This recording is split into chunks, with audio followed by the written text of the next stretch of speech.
भक्ति गीत गा रही हूँ, आप सब प्रयास करिएगा। करैलिया के पतवा पुरैनी ऐसन डोले, पुरैनी ऐसन डोले, हमार जियरा डोला है छोटी नदी, हमार जियरा डोला है छोटी नदी।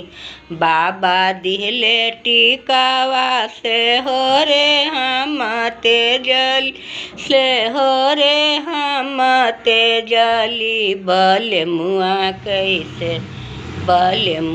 कैसे तेजब है छोटी नन, हमार जियरा डोला है छोटी नदी, हमार जियरा डोला है।